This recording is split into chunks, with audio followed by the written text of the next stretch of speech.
தங்கச்சியா கவுண்டமணியும் செந்திலும் பொண்ணு பார்க்க வருவாங்களா, பொண்ணை பார்த்த உடனே அப்படின்னு இதே மாதிரி படம் மாதிரி வெளியே வந்தோடனே அந்த மாதிரி தான் இருந்தது. வெங்கட் பிரபு இருக்காரு பாருங்க டைரக்டர், வாசலில் நின்றுக்கிட்டு செருப்பை கையிலையும் வாரிலையும் கையில் வச்சுட்டு என் படத்துக்கு வருவீங்களா வருவீங்களா வருவீங்களான்னு அடின்னு அடித்து ஐயோ அப்பனிங்களே இருந்து அவன் இவனை கொள்றான் அவனை கொள்ளுறான், ட்ரெயின் ஒரே பிளாஸு, இவன் அடிக்க அவன் குத்துறான். திடீர்னு ஃபேமிலிக்குள்ளே சேர்ந்து டூர் போகிறாங்க, எங்கே தான் போகிறாங்கன்னே தெரில. இன்ட்ரோல் வர தலையை பிடிச்சிட்டு தான் உட்காந்தோம். வாடா உன்னைய வச்சு செய்யன்னு ரொம்ப வருஷமாக காத்து இருந்து இந்த படம் வச்சு செஞ்ச மாதிரி தான் இருக்குது. ஒரு சீனு கூட ரசிக்கிற மாதிரியே இல்லைங்க. ஓகே, எப்படி இந்த படம் முடிச்சுட்டு அவன் நண்பர்கள் பெரிய டீம் ஆச்சு. வெங்கட் பிரபுக்கு தான் நிறைய டீமு, அறிவு உள்ளவங்குள்ள நிறைய பேர் கூட இருப்பாங்க. பார்த்துருப்பான் மச்சான் படம் போச்சு மச்சான், எப்படியாவது ஒரு சாங்கை நல்ல கிட்டு கொடு, திரிஷா உள்ளே கொண்டு வா, நட்புக்காக யார் சிவகார்த்தியன் ஒரு சீன் தான் வராரு, எதுக்கு வராருன்னே தெரில. லாஸ்ட்டு பாருங்கள், இப்போ எனக்கு தெரிஞ்சு ஒரு 20 நிமிஷம் சேப்பாக்கம் ஸ்டேடியம் உள்ளலாம் டூலரில் வருவார், மேலே வருவார் கீழே வருவார், மெட்ரோ ட்ரெயின் தண்டபாளத்துக்குள்ளே தான் ட்ரெயின் போயிட்டுருக்கு வரட்டுவாப்பில். இது எப்படி ரசிக்கிற மாதிரி என்ன படமாகறம் ஃபுல்லாக கேனையானா கொட்டிக்காரனா இல்லை சைக்கோவா? வெங்கட் பிரபு பார்த்து நான் கேட்குறேன், அப்போ நீ யாரோட ரசிகமா? பொண்ணு தைக்கி உடம்பு என்னடா திடீர்னு இந்த இடத்துல ஏன்டா கேட்குறாப்புல? எங்கே சேப்பாக்கம் ஸ்டேடியத்தில் நடந்துகிட்டு இருக்கு மாடியில் அந்த சீட்டு எவ்வளோ கேவலமாக சீன் அமைச்சிருக்காங்க பாருங்கள். உடனே அந்த பொண்ணு சொல்லுது, நான் அஜித் ரசிகர், வேண்டாம் சார் போதும், சினிமா பையனும் நானும் இதோட முடிச்சுக்கலாம், நீங்களும் இதோட முடிச்சுக்கிடுங்கன்னு சொல்லிட்டு அப்படியே ராலி வரும்ல கோயம்பேடில் ஃபுல்லாக. நான் பெரும்பாலும் ரோடியில் தானே பார்ப்போம், கோயம்பேடில் லோடு ராலிலாம் வந்து 2 பேரும் விழுந்து செத்துடலாம், அந்த அளவுக்கு கேவலமாக இருக்குது கோட் படம். விஜய் படங்கள்லே இது வர பார்க்காத ஒரு படம், ஏன்னா கூட்டணி அந்த அளவுக்கு. வெங்கட் பிரபு படம் எல்லா படமுமே சூப்பராக இருக்கும், மங்காத்தாவாக இருக்கட்டும், மாநாடு வரிசையாக சொல்லலாம். வெங்கட் பிரபு படம் மொக்க வாங்கின படம் நம்ம கோவான்னு சொல்லிட்டு ரஜினிகாந்த் பொண்ணு படம் தான், அதுக்கப்புறம் எல்லாமே அவர் படம் ஹிட்டு. விஜய் பாத்தி அர்ச்சனா வெங்கட் பிரபு இவங்கெல்லாம் சேரும்போது, யுவன் சங்கர் ராஜா இவங்கெல்லாம் சேரும்போது நம்ம என்ன பிளான் பண்ணுவோம் ஆடியன்ஸ் எல்லாமே, அடுத்த ஒரு மங்காத்தா, அடுத்த ஒரு மாநாடு, சரோஜா, இந்த மாதிரி படங்கள்லாம் மைண்டில் வச்சுட்டு ஒரு வித்தியாசமாக இருக்க போகுது. ஏன்னா விஜய்க்கு வந்து தொடர்ந்து படம் மாஸ்டருக்கு அப்புறம் ஏதோ ஒரு வித்தியாசமாக இருக்கும் அப்படின்னு தான் ரசிகர்கள் அப்படியே ஒரு எதிர்பார்த்து பயங்கரமாக இருக்கும்பா. விஜய் ரசிகர் இல்லாமல் சினிமா ரசிகரும் அதான் நினச்சி போயிருப்பாங்க. நானும் அதான் போனேன். உட்கார்ந்தா வெங்கட் பிரபு இருக்காரு பாருங்க டைரக்டர், வாசலில் நின்றுக்கிட்டு செருப்பை கையிலையும் வாரிலையும் கையில் வச்சுட்டு என் படத்துக்கு வருவீங்களா வருவீங்களா வருவீங்களான்னு அடின்னு அடித்து ஐயோ உட்கார முடியல. ஒரு சீனு ரசிக்கிற மாதிரி இல்லை. ஒன்று சொல்கிறேன், என்னுடைய குருநாதர் என்னுடைய ஆசான் விஜயகாந்த் ஐயாவுடைய படம் ராஜதுரன்னு சொல்லிட்டு ஒரு படம், அது டைரக்ஷன் பண்ணது யார்? இவங்க அப்பா விஜய் சாருடைய அப்பா சந்திரசேகர். அதை தான் அப்படியே பண்ணி வச்சிருக்கான், ஜெராக்ஸ் அடிச்சாங்க அபிமோன்ல அதுதான் பண்ணி வச்சிருக்கிறார். சரி நீ அதை பண்ணு, தப்பு நான் சொல்ல வரல, கொஞ்சம் பெட்டரா ஸ்க்ரீன் பிளே இது எல்லாமே கொஞ்சம் வித்தியாசமாக நீ பண்ணலாம். வெங்கட் பிரபு உங்கள் ஸ்டைலில் நீங்கள் பண்ணியிருக்கலாம். இல்லை அப்பனிங்களே இருந்து அவன் இவனை கொள்றான் அவனை கொள்ளுறான், ட்ரெயின் ஒரே பிளாஸு, இவன் அடிக்க அவன் குத்துறான். திடீர்னு ஃபேமிலிக்குள்ளே சேர்ந்து டூர் போகிறாங்க, எங்கே தான் போகிறாங்கன்னே தெரில. இன்ட்ரோல் வர தலையை பிடிச்சிட்டு தான் உட்காந்தோம். 1.5 மணி நேரம் 3 மணி நேரம் படங்க, 3 மணி நேரம் 7 நிமிஷம் படம். இன்ட்ரோல் வர ஐயோ சரி இன்ட்ரோலுக்கு அப்புறம் நல்லா இருக்குன்னு பார்த்தா சின்ன பையன் வரான், யார்? விஜயுடைய மகன், இளைய தளபதி, அப்பா விஜய், மகன் விஜய், நம்ம விஜயகாந்த் படம் ராஜதுரை. அதுதான் அந்த மைண்டில் வச்சுட்டுங்க ஆடியன்ஸு. சரி இவர் வந்ததுக்கு அப்புறமா ஏதாவது ஒரு வித்தியாசமாக இருக்குன்னு பார்த்தீங்கன்னா, இந்த மகான் சொல்லிட்டு விக்ரம் படம் கார்த்தி சுப்ராஜ் டைரக்ஷனில், அது அப்படியே அந்த விக்ரம் பையனுடைய கேரக்டரை அப்படியே சின்ன விஜய்க்கு வச்சுட்டு ஒரே கொடுமைன்னா அவனை கொல்றது இவனை கொல்றது, ஹீரோனி கழுத்தெல்லாம் அறுத்து கொல்றது. அதாவது என்ன சொல்கிறது அப்படின்னா, இந்த சில வில்லங்களெல்லாம் பார்க்கும்போது வெறியாகும், கடுப்பாகும் தெரியுமா. உதாரணத்துக்கு இந்த ராஜேசன் படத்தில் அந்த ஸ்கூல் வாத்தியார் அந்த பொண்ணுக்கிட்ட நடந்துட்டு இவனெல்லாம் உள்ளே போய் அடிக்கணும் மாதிரி இருக்கும். அதே இதுதான் கோட் படத்தில் இந்த விஜய்க்கு அதோட கொடூரமான சீன்லாம் வச்சுருக்கிறாங்க. இப்போ இது எப்படி ரசிக்கிற மாதிரி இருக்கும்? வெங்கட் பிரபே நான் பார்த்து கேட்குறேனே, ஏதோ விஜய் மேலே ஒரு கோவம் நினைக்கிறேன். சத்தியமாக அப்படி தான் நம்ம வந்து முடிவு பண்ண வேண்டியிருக்கு. ஏன்னா அஜித் ஃபேன் ஒன்று, மங்காத்தாக்கு அப்புறம் நிறைய அலைய வச்சுருப்பாருன்னு நினைக்கிறேன். இந்த படம் காத்து இருந்தானா அப்படிப்பட்ட ஒரு கேரக்டர் வேறு. வெங்கட் பிரபு ஜாலி டைப்பு, பாசமாக இருந்தால் பாசமாக இருப்பாப்புல, வாடா உன்னைய வச்சு செய்யன்னு ரொம்ப வருஷமாக காத்து இருந்து இந்த படம் வச்சு செஞ்ச மாதிரி தான் இருக்குது. ஒரு சீனு கூட ரசிக்கிற மாதிரியே இல்லைங்க. ஓகே, எப்படி இந்த படம் நல்லா இருக்குன்னு சொன்னால் ஒன்றே ஒன்று சொல்லலாம், 2-3 சாங் நல்லாயிருக்கு. யார்? யுவன் சங்கர் ராஜா அவர் வேலையை கரெக்டாக பார்த்துருக்காப்புல. கல்பாத்தி அகரன் அர்ச்சனா அவங்க வேலையை கரெக்டாக பார்த்துருக்காங்க. அத்தனை கோடி வேலாம் பண்ணதுக்கு ரெடியாக இருக்கிறேன்னு சொல்லி அவங்க வேலையை கரெக்டாக. இதில் யார் மிஸ்டேக் அப்படின்னா ஒன்லி ஒன் வெங்கட் பிரபு தான். இப்படி ஒரு படம்லாம் எதிர்பார்க்கவே இல்லைன்னா, இப்போ நான் கொஞ்ச நாள் நான் பார்க்குறேங்க, மாஸ்டருக்கு அப்புறம் தொடர்ந்து விஜய்க்கு வந்து பிளாப்பு. இந்த பழைய இந்த காதலுக்கு மரியாதை, பிரியமுடன் விக்ரமன் ஒரு படம் பண்ணார், அப்புறம் அந்த பாசில் சார் படம், துள்ளாத மனம் துள்ளும், அதெல்லாம் என்ன பெர்ஃபார்மன்ஸ் பண்ணியிருப்பார். அப்போ உள்ள ரசிகர்கள் தான் இப்பவும் இருக்கிறாங்க. அப்போ இந்த மாதிரி ஒரு படங்கள் தான் இப்போ எதிர்பார்க்குறோம். தொடர்ந்து 4-5 படம் பிளாப் விஜய்க்கு. அப்போ இதெல்லாம் ஒன்று முறியடிக்கும். அரசியலுக்கு வேறு போகிறார். இது கவுட் ஒரு படம், அப்புறம் அந்த இவர் அவர் ஹெச் வினோத் ஒரு படம் பண்ண போகிறார். இதோடு அவர் அரசியலுக்கு போகிறார். அப்போ இது ஒரு பெரிய ஒரு எதிர்பார்ப்பு இருந்து சப்புன்னு போயிடுச்சு. அதாவது என்ன சொல்கிறது, இந்த ராஜகுமாரனில் அந்த படம் பார்த்துட்டு வெளியே வரும்போது என்னுடைய ரியாக்ஷன், இந்த ராஜகுமாரனில் வடிவேல் தங்கச்சியாக கவுண்டமணியும் செந்திலும் பொண்ணு பார்க்க வருவாங்களா, பொண்ணை பார்த்த உடனே அப்படின்னு இதே மாதிரி படம் பார்த்துட்டு வெளியே வந்தோடனே அந்த மாதிரி தான் இருந்தது. நம்ம என்னெல்லாம் எதிர்பார்த்தோம், இப்படி இருக்கும் படம் ஹிட்டு பயங்கர ஐப்பிடுறாங்களே. அதுதான் நான் பண்ணி நான் என்ன சொல்கிறேன்னா, ஒரு படம் வெளியில் வர்றதுக்கு முன்னாடி நீங்கள் ஓவராக பில்டப் பண்ணாதீங்க. இப்போ நிறைய மெசேஜ் உங்கள் சேனல்லே நான் கொடுத்துருப்பேன். நம்ம படம் நம்ம பேசக்கூடாது, ஆடியன்ஸ் தான் பேசும். இது புரியவே மாட்டேங்க, ஓவர் பில்டப் அப்படி இப்படின்னு. நீ என்ன பண்ணி வச்சுருக்கிற, 1000 கோடிக்கு மேலே இந்தியா அளவுக்கு நல்ல வியாபாரம் ஆன படம் புஷ்பான்னு சொல்லிட்டு எப்படி அல்லு அர்ஜுன். நீங்கள் அந்த அல்லு அர்ஜுனுடைய கதையை என்னுடைய ரசிகர்கள் பார்த்துருப்பீங்க. அந்த படத்தை இனி பார்த்தீங்கன்னா பாருங்கள், அப்படியே நாயகன் படத்தை தான் எடுத்து வச்சுருப்பாங்க. மணி சார் கமல் சார் பண்ண படம். அப்படியே நீங்கள் ஒரு படத்தை எடுக்கவே தப்பு இல்லை தம்பி, அது விறுவிறுப்பு இருக்கும். இல்லை என்ன இருக்குது, ஒரே கொலை குத்து எப்படி சாங்கை தவிர வேறு ஒன்றுமே இல்லை. எப்படி கோட் போட நம்ம நல்லாரும் சொல்ல முடியும். இல்லை அதுதான் சொல்ல வரேன். இதெல்லாம் எப்படி நான் படம் எடுத்து முடிச்சிருப்பாங்க, முடிச்சுட்டு அவன் நண்பர்கள் பெரிய டீம் ஆச்சு. வெங்கட் பிரபுக்கு தான் நிறைய டீமு, அறிவு உள்ளவங்களும் நிறைய பேர் கூட இருப்பாங்க.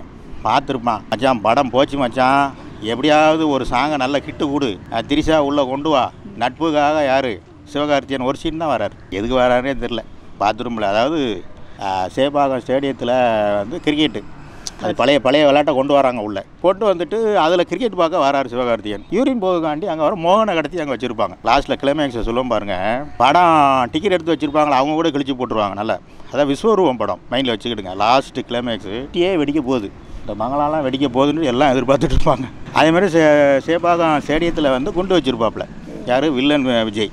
அப்பா வந்து தடுக்க போவான். கதை போலீஸு, அப்பாவும் மகனும், போலீஸு திருடன் கல்ல, இந்த மாதிரி தானே போயிட்டுருக்கு கதை. லாஸ்ட்டு பாருங்கள், இப்போ எனக்கு தெரிஞ்சு ஒரு 20 நிமிஷம் சேப்பாக்கம் ஸ்டேடியம் உள்ளலாம் டூலரில் வருவார், மேலே வருவார், கீழே வருவார். மெட்ரோ ட்ரெயின் தண்டபாளத்துக்குள்ளெல்லாம் ட்ரெயின் போயிட்டுருக்கு, வரட்டுவாப்பில். இது எப்படி ரசிக்கிற மாதிரி. என்ன படமாகறம் ஃபுல்லாக கேனையானா கொட்டிக்காரனா இல்லை சைக்கோவா? வெங்கட் பிரபு பார்த்து நான் கேட்குறேன். ஸ்டேடியத்து மேலே கிரிக்கெட் கீழே ஓடிக்கிட்டு இருக்கோம், மேலே யாரெல்லாம் இருப்பா, விஜய் அவர் அப்பா இருப்பார், விஜய் பையன், விஜய் பொண்ணு கையில் அந்த சாவி இருக்கும், பாம்பை வெடிக்க வைக்கிது. இவரு துப்பாக்கியோடு நிற்பாப்பில். எப்படி அந்த இது ரிமோட்டு வந்து பொண்ணு கையில், பொண்ணை வச்சு மிரட்டிகிட்டு இருப்பாப்புல. அஜித் எப்படி உள்ளே வராருன்னு நான் சொல்கிறேன். கத்தில் கத்தியை வச்சுட்டு வில்லன் விஜய், அப்பா விஜய் துப்பாக்கி வச்சுட்டு இருப்பாப்புல. இவங்க பொண்ணுக்கும் அப்பா விஜய்க்கும் கோடு பாசம் ஒன்று இருக்கான், இப்படி வச்சுருப்பார். அப்போ நீ யாரோட ரசிகமா, பொண்ணு தைக்கி உடம்பு என்னடா திடீர்னு இந்த இடத்துல ஏன்டா கேட்குறாப்புல. எங்கே சேப்பாக்கம் ஸ்டேடியத்தில் நடந்துகிட்டு இருக்கு, மாடியில் அந்த சீட்டு எவ்வளோ கேவலமாக சீன் அமைச்சிருக்காங்க பாருங்கள். உடனே அந்த பொண்ணு சொல்லுது, நான் அஜித் ரசிகர். அது எதுக்கு இவன் சொல்கிறான், ஆடியன்ஸ் எல்லாம் என்ன எதிர்பார்ப்பாங்க, தேட்டரில் உட்காந்துட்டு இது ஏதோ தோனி விளையாட்டுகள் நடந்துருக்கு, தோனியை தான் சொல்ல போகிறான்னு நினச்சிட்டு எல்லாம் அப்படி பார்த்துருப்பான். நான் அஜித் ரசிகர்மா. ஏன்னா சின்ன விஜய் வந்து கத்தி வச்சுருக்கிறாப்புல அந்த பொண்ணு. அது என்ன கோடு வேடுனா, தலையை வச்சு அந்த விஜய் எப்படி அடிக்கணும், இது ஒரு கோடு வேடு. உடனே அந்த பொண்ணு, அப்பா நான் அஜித் ரசிகர்பான்னு சொல்லிட்டு தலையை வச்சு அந்த விஜயை அடிச்சுட்டு, உடனே அடித்தோடனே அவர் சேர்க்காவரில் இவர் உடனே சுடுறார். யார், ஜெயிலர் சீனை அப்படியே தூக்கி வச்சுருக்குறாங்க. மகன் அப்பா வந்து மகனை கொள்கிறார் லாஸ்ட்டு. இது எத்தனை படம் உங்களுக்கு? இந்தியன் அதே மாதிரி தானே, இந்தியன் அதே மாதிரி தான். ஜெயிலரு, வால்டர் வெற்றிவேலு, இந்த மாதிரி நம்ப முடியாத சீன் கோட் படத்தில் நிறைய இருக்குது. இது எப்படி பார்த்து நம்ம நல்லாரும் சொல்ல முடியும். ஓகே, வெங்கட் பிரபுக்கு என்ன தான் ஆச்சுன்னு தெரில. ஐயோ, இப்போ அதை நினச்சா கூட கடுப்பாகுது, வெறியாகுது. ஓகே, படம் முடிச்சுட்டு வெளியே வரும்போது என்ன தோணுச்சு? இல்லை அதுதான் சொல்கிறேன், வெங்கட் பிரபுலாம் எங்கேயா பக்கத்தில் இருந்தாருன்னா, சார் என்ன சார் ஆச்சு உங்களுக்கு, அவரை தனியாக கூப்பிட்டு போயிட்டு, வேண்டாம் சார் போதும், சினிமா பையனும் நானும் இதோட முடிச்சுக்கலாம், நீங்களும் இதோட முடிச்சுக்கிடுங்கன்னு சொல்லிட்டு அப்படியே ராலி வரும்ல கோயம்பேடில் ஃபுல்லாக. நான் பெரும்பாலும் ரோடியில் தானே பார்ப்போம், கோயம்பேடில் லோடு ராலிலாம் வந்து 2 பேரும் விழுந்து செத்துடலாம், அந்த அளவுக்கு கேவலமாக இருக்குது கோட் படம். எம்ஜிஆர் ஐயா, ரஜினி ஐயா, அஜித், இவங்களோட எனக்கு ஜாஸ்தியாக விஜய்க்கு ரசிகர் இருக்காங்க. அப்போ ஒரு கதை, ஒரு டேட்டு கொடுக்குற, அரசியலுக்கு போகிறாரு, இன்னும் ஒரு படம், அது முந்தின படம். அப்போ நீங்கள் அந்த கதையை எப்படி நீங்கள் செலக்ட் பண்ண, வெங்கட் பிரபு பார்த்து நான் கேட்குறேன். டேட்டு கொடுக்குறாரு, பணம் பிரச்சனை இல்லை, கல்பாத்தி எத்தனை கோடினாலும் செலவு பண்ண ரெடியாக இருக்கிறாங்க. இத்தனை கோடி வேணும், எங்கே போகணும், வெளிநாடு போகணும், ஃபாரினாக தான் சுற்றிட்டு இருக்கிறாங்க. எதுக்கு வெளிநாடு போகிறாங்க, ஃபாரின் போகிறாங்க, அதெல்லாம் கேள்வி கிடையாது. தலையை பிச்சுட்டு தான் உட்காந்துருப்பாங்க ஆடியன்ஸு. ஆனால் இது ஒரு நல்ல ஒரு கதை, எதுக்கு ஓவர் பில்டப்? யாரும் ராஜதுரை கதையை தான் நீ பண்ணும்போது அதை கொஞ்சம் நீ பெட்டராக பண்ணலாம். அப்போ அவ்வளோ ரசிகர்களையும் நீ ஏமாற்றிருக்கிற. சரிங்க, ரசிகர் ஓகே, விஜய் அப்படி நின்றுட்டு இருந்தால் கூட பார்ப்பான். 1000 ரூபா 2000 ரூபா செலவு பண்ணதுக்கு ரெடியாக இருக்கிறான். இந்த பாவம் அந்த ஆட்டோ ஓட்டி சம்பாதிக்கிறவங்க, இந்த ஹோட்டலில் சம்பாதிக்கிறவங்க, டீ கடை, எப்படி கோயம்பேடு மூட தூக்கி சாப்பிட ஃபேமிலி வாரத்தில் ஒரு நாள் படம் பார்க்கணும் வராங்க ஃபேமிலியோட. 1000 ரூபா 2000 ரூபா செலவு பண்ணிவிட்டு இப்போ அவனை நீ ஏமாத்துற மாதிரி தானே இருக்குது. ஒன்றுமே இல்லையே. இதுதான் பின்னையும் பின்னி நம்ம வருத்தப்படுதோம். ஏன்னா இவ்வளோ வாய்ப்பு இருந்தும், இவ்வளோ வசதி வாய்ப்பு இருந்தும் உங்களால் 1 மணி நேரம் நல்ல கதையை பண்ண முடியலன்னா என்ன மயிர்களா நீங்கள் படம் எடுக்கிறீங்க? இதுதான் நம்ம பின்னையும் பின்னி நம்ம சொல்ல வரோம். இது ஒரு ஏமாற்றம் தான். இப்போ நேற்று மட்டும் எனக்கு தெரிஞ்சு தமிழ்நாட்டில் வந்து 1250 தேட்டரு, அதில் 1000 தேட்டர் ரிலீஸ் பண்ணியிருக்காங்க. கேரளாவில் 800. நீங்கள் வேர்ல்டு லெவலில் எடுத்துக்கிட்டிங்கன்னா மொத்தம் 5000 தேட்டர். 5000 தேட்டரில் கலெக்ஷன் பார்க்க போனால் எப்படி 100-110 கோடி ரூபா நேற்று ஒரு நாளில் கலெக்ஷன் ஆகிருக்கும். அப்போ இந்த பணம் எல்லாமே திருட்டு தானே. ஒருத்தனை இந்த வழிபறி செயின் எடுத்துகிட்டு போகிறான், ஒரு பாக்கெட்லேருந்து திருடுறான், அதோட கேவலமாலாம் இருக்குது. நீ நல்ல படம் கொடு. நீ 200 கோடி ரூபா சம்பாதிச்சாலும் ஆடியன்ஸு எல்லாரும், மீடியாக்காரங்க எல்லாரும் வாழ்த்துவாங்க. இதுதான் நமக்கு ஒரு பாவம். ஒரு கஷ்டப்பட்டவனை கொண்டு போய் உள்ளே உட்கார வச்சு அவனை என்ன எதிர்பார்ப்பில் வருவான்? நல்லா இருக்கும் படம், அப்படி இருக்கும் இப்படி இருக்கும். விஜயோடைய ரசிகரை கொடுங்க, சாதாரண மக்கள் என்ன பண்ணுவாங்க? இதுதான் நம்ம பின்ன. ஏன்னா இவ்வளோ வாய்ப்புகள் கிடச்சி ஏன் பின்னையபடி நீங்கள் மொக்க படங்கள் கொடுக்குறீங்க? வெங்கட் பிரபுக்கு அதான் சொல்கிறோம்ல, சில ஆள்கள் மேலே கோவம்னா வச்சு செய்வார். நல்லா கேட்டுடுங்க. பிரபு தேவா அதான் சொல்ல, விஜய் மேலே கோவம்னா ஆரம்பத்தில் நான் சொல்லிட்டேன், அதனால் வச்சு செஞ்சுட்டாரு. இதே இவர் பிரபு தேவா இன்றைக்கி அவர் இந்தியா அளவுள்ள ஒரு ஃபிகருங்க. அவர் மைக்கேல் ஜாக்சன் மாதிரி. அவர் தான் என்ன சொல்கிறது, இந்த எட்டப்பம்பாங்களா தீவிரவாதிக்கிட்ட பணம் வாங்கிட்டு இங்கெல்லாம் காட்டி கொடுக்குறது, இந்த மாதிரி ஒரு வேலை பார்க்குறாரு. அப்படி அவர் கொடுக்கலாமா? சரி விடுங்க. மோகன், அதாவது 80-90லாம் அவருடைய ரசிகன். நானும் இல்லை, எங்கள் இருக்கிறோம் எல்லாருமே அவரை கொடூரமான ஒரு வில்லனாக காட்டுறேன். சரி இதாவது ஓகேங்க. அப்பா அவரோட பையன் விஜய் அந்த மோகன் கடத்திட்டு போய் என் குடும்பத்தை நீ அழைச்சிட்டியான்னு சொல்லிட்டு வெளிநாட்டில் வளர்த்து பழி வாங்கிறதுக்கு அனுப்புகிறேன் இன்ட்ரோலுக்கு. சரி அவரையாவது கொஞ்சம் நீட்டாக காட்டுறியா? அவருக்கு ரசிகர் இருக்காங்க. இப்போ இன்னொரு உதாரணம் சொல்கிறேன். மங்காத்தா நீங்கள் ஓப்பனிங்கில் இருந்து கிளைமேக்ஸ் வேறு பார்த்தீங்கன்னா பக்கா வில்லன். 500 கோடிக்கு வருஷம் அவரை கொள்கிறாரு, இவ்வளோ கொள்கிறாரு.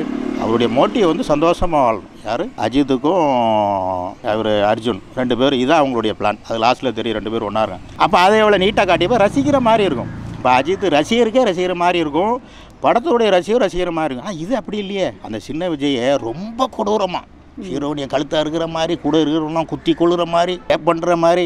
அப்போது நமக்கே வெறுப்பு வருது. அப்போ விஜய் ரசிகன் தலையை பிடிச்சிட்டு தான் இருந்தான். என்னடா என் தலைவனை எப்படி காட்டி நான் பக்கத்தில் தான் புலம்பிட்டு தான் இருந்தான். ஸ்க்ரீனில் அந்த சின்ன விஜய் அப்படி சட்டையை பிடிச்சி கொடுத்து அடிக்கிற மாதிரி இருக்குது. அந்த அளவு வெளியில் இருக்கிறானோ, என்னடா இப்படி பண்ணிட்டா விஜய், என் தலைவனை இப்படி பண்ண கத்திட்டு இருக்கிறாங்க ஓரமாக. அப்போ இதெல்லாம் கொஞ்சம் மாற்றிருக்கணும். வெங்கட் பிரபு இனிமேல் இந்த மாதிரி ஒரு சினிமா பயணம் அவருக்கு கிடைக்குமான்னு எனக்கு தெரியல. ஏன்னா இவங்கெல்லாம் கஷ்டப்பட்டு வந்தவங்க. இப்படி ஒரு பெரிய கல்பாத்தி, ஒரு அர்ச்சனா, ஒரு பெரிய ப்ரொடியூசர், பெரிய கம்பெனிங்க லவ் டுடே பண்ணி இன்றைக்கி வந்து அவங்க ஏகப்பட்ட 15 கோடி ரூபா, இன்றைக்கி 150 கோடி ரூபா சம்பாதிச்சிருக்கிறாங்க. அப்போ அந்த பேனரில் அவர் அந்த பொண்ணு 2வது படம் எடுக்குது. இப்போது கலெக்ஷன் வரும் தம்பி, எந்த மாற்றம் இல்லை. நான் இப்பவும் நான் சொல்கிறேன், கலெக்ஷன் வந்துருச்சு, படம் நல்லா தானே இருக்குன்னு யாரும் எதிர்பார்க்கக்கூடாது.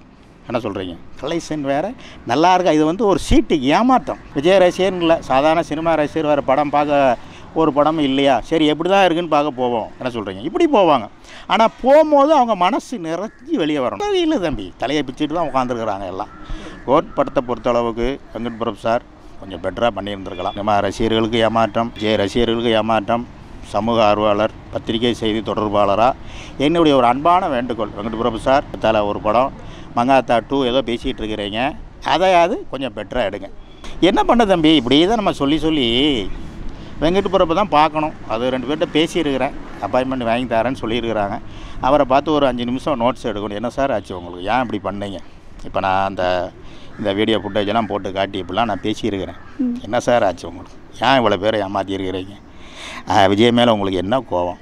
அதை கேட்கணும் அவர்கிட்ட. கேட்டு தெரிஞ்சுக்கணும், ஏன் அப்படி பண்ணீங்க. இப்போ அடுத்த வேலை அதுதான். நன்றி, வணக்கம்.